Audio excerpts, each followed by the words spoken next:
नमस्कार, आप देख रहे हैं हिंदी खबर। मैं हूं आपके साथ पंकज यादव और मैं हूं आपके साथ ऋतु भंडारी। शुरुआत करेंगे नॉन स्टॉप खबरों की।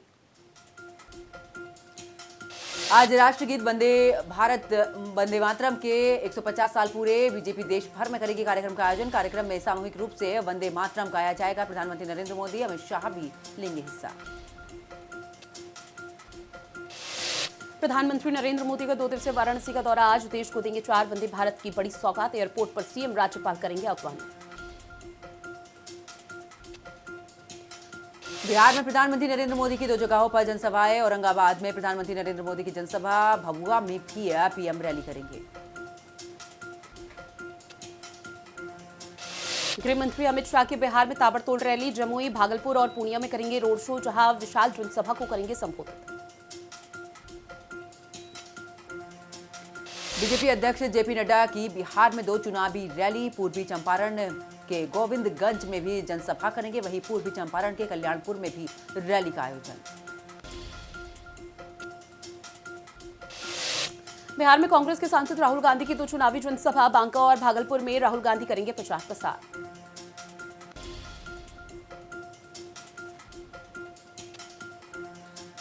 दिल्ली में लोगों को प्रदूषण से नहीं मिली राहत। दिल्ली के अलग अलग इलाकों में दिखी धुंध की मोटी परत। लोगों को हो रही काफी दिक्कत।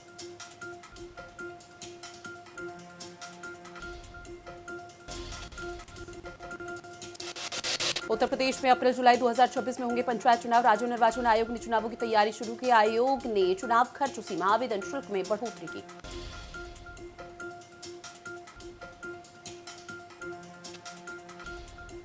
इटावा में यूपी महिला आयोग की उपाध्यक्ष का बयान। अपर्णा यादव का महिलाओं की सुरक्षा को लेकर प्रतिक्रिया। महिला गुलाब का फूल नहीं चाहती तो गोभी का फूल बनेगा।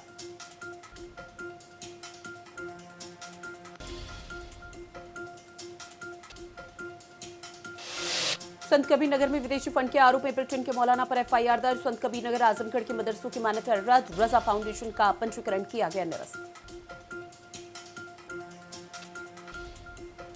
वाराणसी में देव दीपावली पर 84 घाटों की जगमगाहट। 80 घाट पर महादेव की रंगोली ने खींचा ध्यान। छात्राओं की कला ने दिखाया जीवन मृत्यु का संगम। काशी में देव दिवाली का भव्य आयोजन। गंगा घाटों पर 15 लाख दिए सजाए गए। सीएम योगी आदित्यनाथ ने की शिरकत। गंगा आरती, लेजर शो, ग्रीन आतिशबाजी। फर्रुखाबाद में देव दीपावली पर मां गंगा की भव्य आरती। पांचाल धरा पर जागी आस्था की अलौकिक ज्योति। श्रद्धालुओं ने दीप जलाकर शांति और सुख समृद्धि की कामना की। फतेहपुर में विवादित स्थल पर पूजा अर्चना करने जा रही महिलाओं को पुलिस से हुई भिड़ंत, जहां पुलिस ने लगाई बैरिकेडिंग। कार्तिक पूर्णिमा के खास अवसर पर पूजा करने के लिए जा रही थी महिलाएं। अमरोहा में पुरानी रंजिश के चलते दबंगों ने युवक को पीटा। मारपीट का वीडियो सोशल मीडिया पर वायरल। सूचना के बाद पुलिस मामले की जांच पड़ताल में जुटी। मैनपुरी में तैनात सीओ ऋषिकांत शुक्ला को किया गया सस्पेंड। मैनपुरी के भोगांव में तैनात ऋषिकांत शुक्ला सीओ है। एसआईटी जांच में 100 करोड़ से ज्यादा बेनामी संपत्ति के मिले कागजात। उन्नाव में अनियंत्रित होकर नीचे खाई में गिरी डबल डेकर बस। हादसे में करीब 21 यात्री गंभीर रूप से घायल हुए हैं। दिल्ली से बनारस जा रही थी, जिसमें करीब 60 यात्री सवार थे। नोएडा में प्रदूषण का कहर जनता की सांसों पर पड़ रहा है भारी। एक्यूआई में आज एक बार फिर से बढ़ोतरी। रायबरेली में तेज रफ्तार अनियंत्रित ट्रैक्टर ने बाइक सवार युवक को टक्कर मारी है। सड़क हादसे में बाइक सवार युवक की मौत। परिजनों ने युवक को पहुंचाया जिला अस्पताल। पुलिस ने शव को पोस्टमार्टम के लिए भेजा।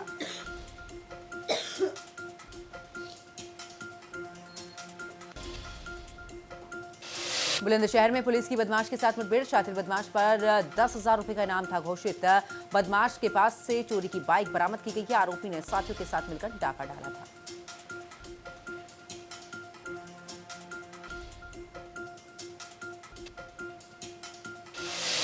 वहीं चंदौली में भीषण सड़क हादसा। अनियंत्रित ट्रक ने बाइक को मारी जोरदार टक्कर। सड़क हादसे में ट्रक ड्राइवर की मौके से हुआ फरार। बाजार से अपने घर की तरफ जा रहा था बाइक सवार। बहराइच में पुलिस और बदमाशों के बीच में मुठभेड़ हुई है। पुलिस ने इनामी बदमाश को गिरफ्तार किया। साथ ही बदमाशों के कब्जे से तमंचा भी बरामद किया गया। गाजियाबाद के वन मॉल ओयो में युवक ने किया सुसाइड, पंखे से लटका मिला युवक का शव। पुलिस ने शव को कब्जे में लेकर पोस्टमार्टम के लिए भेजा और जांच पड़ताल शुरू की। गौतम बुद्ध नगर में डेंगू मलेरिया का प्रकोप, 5 साल बाद मलेरिया के सबसे अधिक मरीज। डेंगू के मरीजों के आंकड़ों में लगातार हो रही वृद्धि, एक दिन में फिर से 11 नए मरीज सामने आए। फिरोजाबाद में गौरक्षक टीम ने 2 ऑटो चालकों को किया पकड़ा, जहां पर गाय की हड्डियां ले जा रहे थे 2 लोग गिरफ्तार। टीम ने 2 टेम्पो और चालकों को भी पकड़ा।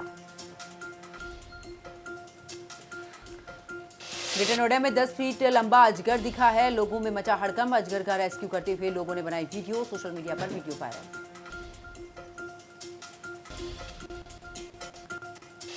वहीं मुरादाबाद में एक और प्रेम कहानी बनी, युवक की मौत की वजह सीने में गोली मारकर हत्या की गई। 2 लोगों ने हत्याकांड को दिया अंजाम, हवा में तमंचा लहराते हुए दिखाई दिए दोनों आरोपी।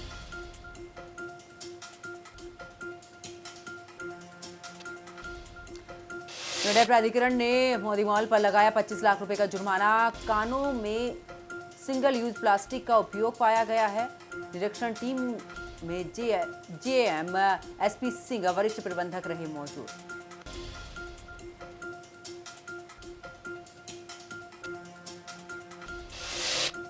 वहीं बदायूं में चोरी के शक में युवक की जमकर पिटाई की गई। 2 लोगों ने घटना को दिया अंजाम, कानून व्यवस्था पर उठाए जा रहे सवाल। वीडियो सोशल मीडिया पर वायरल।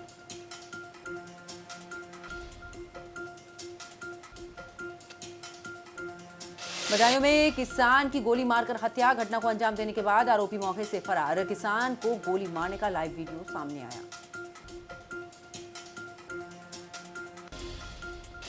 वहीं शाहजहांपुर में कार को टक्कर मारते हुए घर के अंदर घुसी तेज रफ्तार ट्रैक्टर ट्रॉली। सड़क हादसे में 2 लोगों की दर्दनाक मौत, 3 लोग गंभीर रूप से घायल।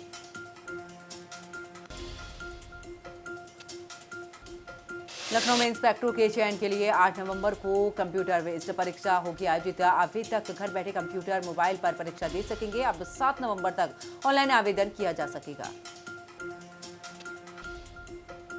शाहजहांपुर में छत से गिरकर अधेड़ की हुई दर्दनाक मौत, मृतक के परिजनों ने पुलिस पर धक्का देने का आरोप लगाया। मामले में वांछित चल रहा है आरोपी। लखनऊ नगर निगम में कार्यदायी संस्थानों के जरिए सफाई का कार्य करने वाले 12,000 कर्मचारियों की जांच पुलिस करेगी। ये पता किया जाएगा कि सफाई कर्मियों में बांग्लादेशी या रोहिंग्या तो नहीं है। वहीं बदायूं में एक बार फिर से कॉकरोच की घटना सामने आई है। पुलिस महकमे में हड़कंप मचा है। सूचना मिलते ही पुलिस और फॉरेंसिक की टीम घटनास्थल पर पहुंची और जांच पड़ताल में जुटी। लखनऊ में आम के बाग में मिला अज्ञात महिला का शव, पुलिस ने मामले में 5 आरोपियों को गिरफ्तार किया।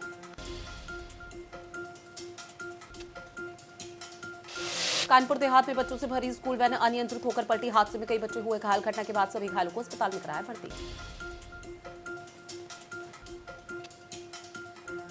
ललितपुर में 20 लाख रुपए की रंगदारी मांगने के मामले में जेल प्रशासन में हड़कंप। कुख्यात बदमाश ज्ञानेंद्र ढाका द्वारा पुलिस से फोन कर रंगदारी मांगने का मामला। राजगंज में 2 पक्षों के बीच खूनी संघर्ष हुआ, लाठी डंडों और कुल्हाड़ी से हमला किया गया। घटना में एक पक्ष के 8 लोग गंभीर रूप से घायल, जबकि दूसरे पक्ष के 3 लोग चोटिल हुए। रजत जयंती के मौके पर पूर्व सैनिक सम्मेलन कार्यक्रम में सीएम धामी उपस्थित, कांग्रेस पर जमकर बरसे सीएम धामी। सीएम धामी ने भारतीय महिला क्रिकेट टीम से की बातचीत, महिला क्रिकेट विश्व कप जीतने पर बधाई दी गई। सीएम धामी ने 50 लाख प्रोत्साहन राशि का ऐलान किया। सीएम धामी ने प्रवासी उत्तराखंडियों का किया स्वागत, रात्रि भोज में जुड़ा भावनाओं और विकास का सेतु, प्रवासी उत्तराखंडी वासियों में दिखा विशेष उत्साह। बद्रीनाथ धाम में बर्फबारी के बाद बढ़ी ठंड, ठंडी हवाओं के बीच भी श्रद्धालुओं का जनसैलाब देखने को मिला। भगवान बद्री के दर्शन के लिए लगा भक्तों का तांता। पूर्व सीएम त्रिवेंद्र सिंह रावत की प्रेस कॉन्फ्रेंस, प्रदेश की 25 सालों की उपलब्धियां बताई। कहा 25 सालों में राज्य ने हर क्षेत्र में तरक्की की। कांग्रेस विधायक ममता राकेश ने उठाए गंभीर सवाल, महिला सुरक्षा को लेकर एक बार फिर से सवाल खड़े किए। विधायक ने महिला थाना खोलने की मांग की। मुजफ्फरनगर में कांग्रेसी किसान अधिकार रैली, पूर्व सीएम हरीश रावत ने की शिरकत। बड़ी संख्या में किसान भी मौजूद रहे। केंद्र यूपी सरकार पर हरीश रावत ने हमला बोला। उत्तराखंड की रजत जयंती का अवसर महिला एवं बाल सभा का आयोजन। मुख्य विकास अधिकारी वरुणा अग्रवाल ने कहा कि सभी महिलाएं गांव का हिस्सा हैं, बेझिझक होकर अपनी बात रखें। दिल्ली में डोबरा चाटी पुल पर योग का आयोजन। राज्य आंदोलनकारियों की भी होंगे सम्मानित। वरुणा अग्रवाल ने लिया पुल का जायजा, अधिकारियों को आवश्यक दिशा निर्देश दिए। मसूरी में आंदोलनकारियों का किया गया सम्मान। आयोजन में दिया भाईचारे और एकता का संदेश। आंदोलन में बलिदान देने वालों को दी गई पुष्पांजलि। धान खरीद में किसानों के साथ अन्याय, विधायक ने लगाए भ्रष्टाचार का आरोप। विधायक तिलक राज ने कहा कि कोऑपरेटिव विभाग में घोटाला। उत्तरकाशी में सेब के साथ कीवी की खेती हुई शुरू। कमत गांव में पहली बार कीवी का उत्पादन हुआ। 10 किसानों ने मिलकर 12 क्विंटल कीवी उगाई। ऋषिकेश के निकट मस्तराम घाट पर गंगा में नहाने के दौरान हादसा। गंगा में नहाने के दौरान एक युवक बह गया। 5 दिन में 2 घटनाएं गंगा में डूबने से हो चुकी है। एसडीआरएफ का सर्च ऑपरेशन, युवक अब तक लापता। वहीं विमेंस प्रीमियर लीग के मेगा ऑक्शन से पहले 5 टीमों की प्लेयर रिटेंशन लिस्ट रिलीज हुई। हरमनप्रीत कौर, स्मृति मंधाना और जेमिमा रोड्रिग्स को रिटेन किया गया। 27 नवंबर को होगा मेगा ऑक्शन। टीम इंडिया ने प्रधानमंत्री नरेंद्र मोदी को गिफ्ट में दी ऑटोग्राफ की हुई स्पेशल जर्सी। पीएम ने दिया फिट इंडिया का संदेश। 2026 के आईपीएल से पहले बिक्री प्रक्रिया हुई शुरू। जहां आरसीबी 2026 आईपीएल सीजन से पहले बिक सकती है, कंपनी ने बॉम्बे स्टॉक एक्सचेंज को जानकारी दी। हरमनप्रीत कौर ने हाथ पर कराया वर्ल्ड कप ट्रॉफी का टैटू। खिलाड़ी ने फोटो शेयर करते हुए वर्ल्ड कप ट्रॉफी के बारे में लिखा, हमेशा के लिए मेरी स्किन और मेरे दिल में बसा लिया है। बीसीसीआई ने साउथ अफ्रीका के खिलाफ टेस्ट सीरीज के लिए टीम का किया ऐलान। उपकप्तान ऋषभ पंत की हुई वापसी। चोट लगने की वजह से टीम से बाहर थे खिलाड़ी।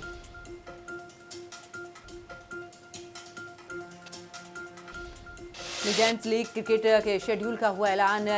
वहीं लीग में गौतम गंभीर, श्री संत, सुरेश रैना, हरभजन सिंह समेत कई खिलाड़ी होंगे शामिल।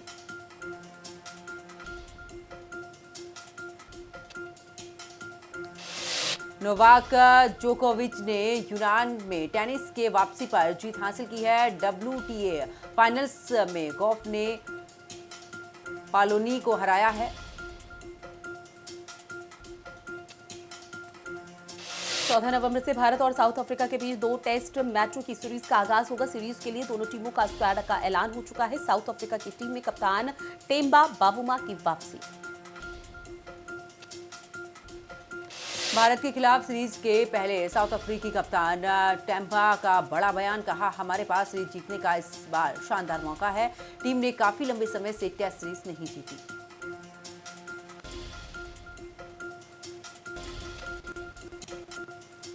वहीं गूगल स्पेस में AI डेटा सेंटर अब बनाएगी जहां कंपनी में आपको बता दें कि प्रोजेक्ट सन कैचर का ऐलान किया गया। 2027 में तो प्रोटोटाइप सैटेलाइट लॉन्च होगा। स्टारलिंक की सैटेलाइट इंटरनेट सर्विस महाराष्ट्र से शुरू होगी। एलन मस्क की कंपनी के साथ में डील करने वाला देश का पहला राज्य बना। कार निर्माता कंपनी मारुति ने एक नया कीर्तिमान स्थापित किया है। मारुति सुजुकी इंडिया ने 28 साल महीने में पहली बार 1 करोड़ संचयी बिक्री का आंकड़ा पार किया।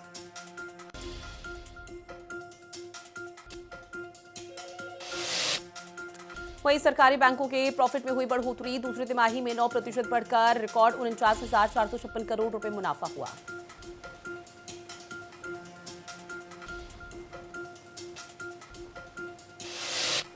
रूस से कच्चे तेल का आयात घटाने की तैयारी। रिलायंस रूस की सरकारी कंपनी से तेल खरीदना बंद करेगी। अमेरिकी प्रतिबंधों का असर। ईडी ने एक बार फिर से जारी किया अनिल अंबानी को समन। 4 नवंबर को पूछताछ के लिए बुलाया गया। 66 वर्षीय व्यवसायी से संघीय जांच एजेंसी ने अगस्त में पूछताछ की थी।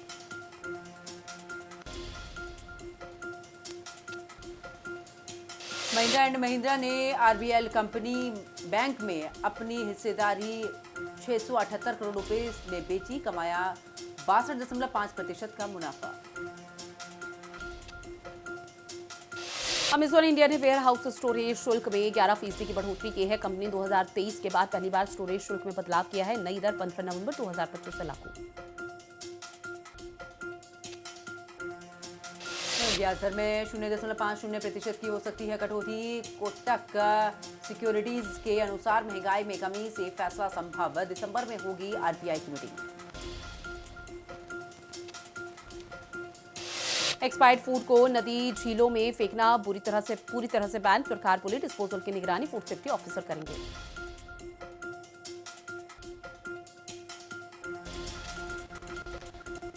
पाकिस्तान के डिप्टी पीएम बोले हैं कि अफगानिस्तान की एक कप चाय महंगी पड़ी। देश तालिबान से दोस्ती का खामियाजा भुगत रहा है। आतंकवाद के लिए इमरान खान जिम्मेदार। ट्रंप पहली सियासी परीक्षा में फेल। न्यू जर्सी और वर्जीनिया के गवर्नर चुनाव में पार्टी हारी है। न्यूयॉर्क मेयर का चुनाव भी गंवाया।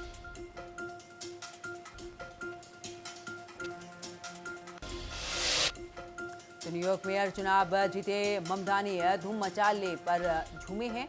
मां मीरा नायर ने मंच पर गले लगाया। विक्ट्री स्पीच में नेहरू का भाषण दोहराया। वहीं अमेरिका में 4 करोड़ लोगों की फूड सप्लाई हुई बंद। लाखों बेरोजगार कर्ज लेकर घर चला रहे हैं। डोनाल्ड ट्रंप की जिद से लगा सबसे लंबा शटडाउन।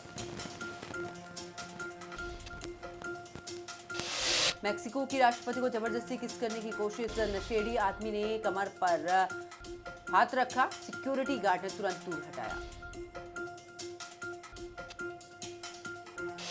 फिलीपींस में तूफान कलमेगी का कहर देखने को मिल रहा है। मृतकों का आंकड़ा 114 के पार पहुंचा। 127 लोग लापता। राष्ट्रपति ने आपातकाल घोषित किया। बांग्लादेश में चुनाव प्रचार की शुरुआत में हिंसा, कई जगहों पर हमले और आगजनी। बीएनपी उम्मीदवारों को मारेगी गोली। बांग्लादेश में अस्थिरता का माहौल।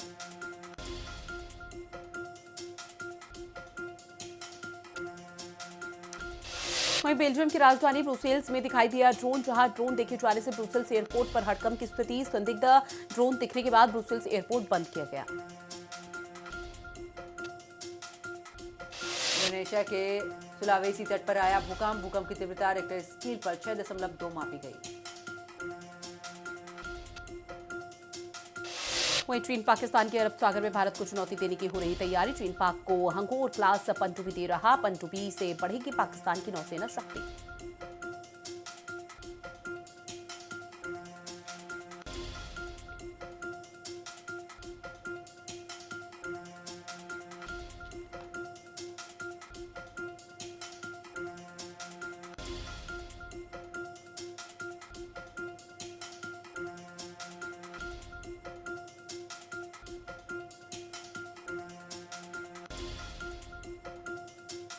अब चलिए आगे बात करते हैं, जहां पर बिहार विधानसभा चुनाव के पहले चरण के मतदान के दौरान प्रधानमंत्री नरेंद्र मोदी ने अररिया में चुनावी जनसभा को संबोधित किया। उन्होंने अररिया, पूर्णिया, सुपौल में 9 विधानसभा सीटों पर एनडीए प्रत्याशियों के समर्थन में जनता से वोट का भी अपील कर यहां पर की है। देखिए इस रिपोर्ट में।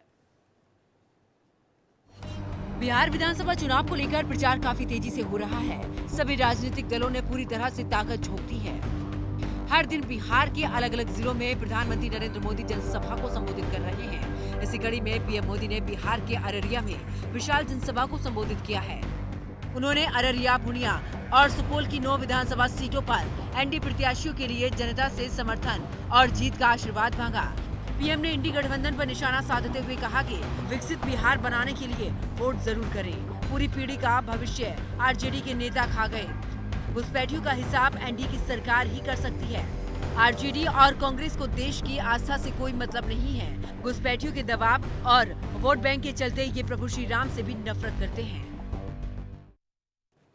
वहीं उत्तर प्रदेश में त्रिस्तरीय पंचायत चुनाव अप्रैल से जुलाई 2026 के बीच होने हैं। राज्य निर्वाचन आयोग ने इसकी तैयारी भी शुरू कर दी है। वहीं 75 करोड़ बैलेट पेपर की छपाई शुरू हो चुकी है और प्रत्याशियों के चुनावी खर्च की सीमा दोगुनी कर दी गई। उत्तर प्रदेश में 2026 के पंचायत चुनाव की तैयारी तेज हो गई है। राज्य निर्वाचन आयोग ने अप्रैल से जुलाई के बीच चुनाव कराने की रूपरेखा तैयार कर ली है। आयोग ने इस बार पंचायत चुनाव में खर्च करने की राशि में कुछ बदलाव किए हैं। चुनाव लड़ने वाले उम्मीदवारों के लिए चुनाव खर्च सीमा बढ़ा दी गई है। इसके साथ ही आवेदन शुल्क और जमानत राशि में वृद्धि की गई है। आयोग का लक्ष्य है कि चुनाव तय समय पर हो और हर स्तर पर पारदर्शिता बनाई जाए। राज्य निर्वाचन आयुक्त राज प्रताप सिंह ने प्रदेश के सभी जिलाधिकारियों के साथ बैठक की और जरूरी दिशा निर्देश जारी किए।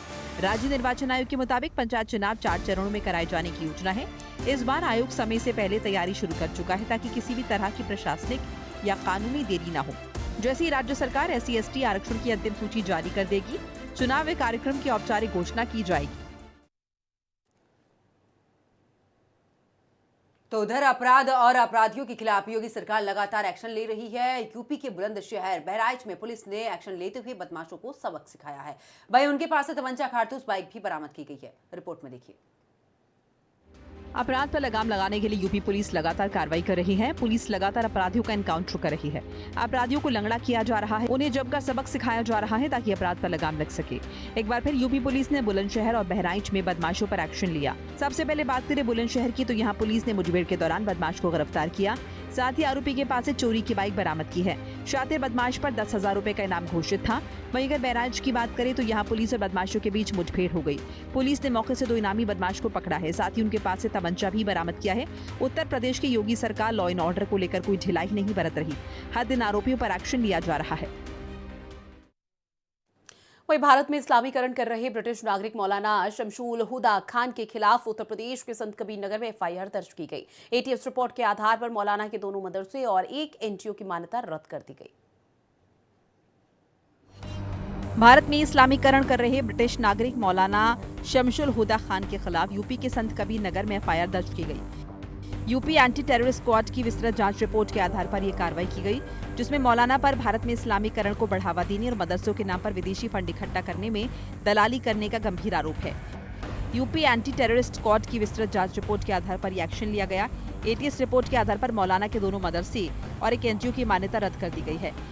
यूपी ATS की जांच में पाया गया है कि शमशुल हुदा विदेशी फंडिंग जुटाकर इस्लामिक कट्टरपंथ को भारत में बढ़ावा देता था। यूपी ATS की जांच में बताया गया है कि इसके जम्मू कश्मीर के कुछ संदिग्ध लोगों से संपर्क भी थे और कई दफा पाकिस्तान के अलग अलग इलाकों की यात्राएं ये कर चुका है। अब चलिए आगे बात गाजियाबाद की कर लेते हैं, जहां पर गाजियाबाद के एक होटल से सनसनीखेज खबर सामने आई, जहां पर होटल के कमरे में फांसी के फंदे पर सॉफ्टवेयर इंजीनियर का शव लटका मिला। युवक मेरठ का रहने वाला था, नोएडा की एक निजी कंपनी में नौकरी करता था। गाजियाबाद के इंदिरापुरम में उस वक्त हड़कंप मच गया जब वन मॉल ओयो होटल में एक 27 साल के युवक ने होटल के कमरे में फांसी लगा ली। युवक मेरठ का रहने वाला था, नोएडा की निजी कंपनी में काम करता था। होटल स्टाफ के मुताबिक कमरे का दरवाजा अंदर से बंद था। जब काफी देर तक रजत बाहर नहीं निकला तो कर्मचारियों ने दरवाजा खटखटाया, कोई जवाब नहीं आया, जिसके बाद दरवाजा तोड़ दिया गया तो युवक फांसी से लटका मिला। बताया जा रहा है कि युवक नशे का आदी था। होटल प्रबंधन ने घटना की सूचना मृतक के परिजन और पुलिस को दी। जांच के दौरान पुलिस को कमरे से लैपटॉप, फोन, शराब की एक बोतल मिली है। पुलिस ने बिना किसी देरी के शव को कब्जे में लेकर पोस्टमार्टम के लिए भेज दिया है। हर एंगल से मामले की जांच पड़ताल की जा रही है। और अब बात करेंगे ग्रेटर नोएडा की, जहां एक विशाल अजगर सांप को सड़क किनारे देख लोगों में हड़कंप की स्थिति है। अजगर देखने के लिए लोगों का भारी जमावड़ा भी लग गया, जहां अजगर का वीडियो सोशल मीडिया पर तेजी से वायरल हो रहा है। ग्रेटर नोएडा के चीटसी गांव में एक 15 फीट लंबा अजगर सड़क किनारे मिला है, जिससे लोगों में दहशत फैल गई है, अफरा-तफरी मच गई। ग्रामीणों की सूचना पर पुलिस और वन विभाग की टीम मौके पर पहुंची। उन्होंने लोगों को इकट्ठा होने से रोका। अजगर को पकड़ने के लिए रेस्क्यू ऑपरेशन चलाया। वीडियो में देखा जा सकता है कि अजगर को पकड़ना टीम के लिए एक बड़ी चुनौती था, क्योंकि अजगर अपनी पूरी ताकत से भागने की कोशिश कर रहा था।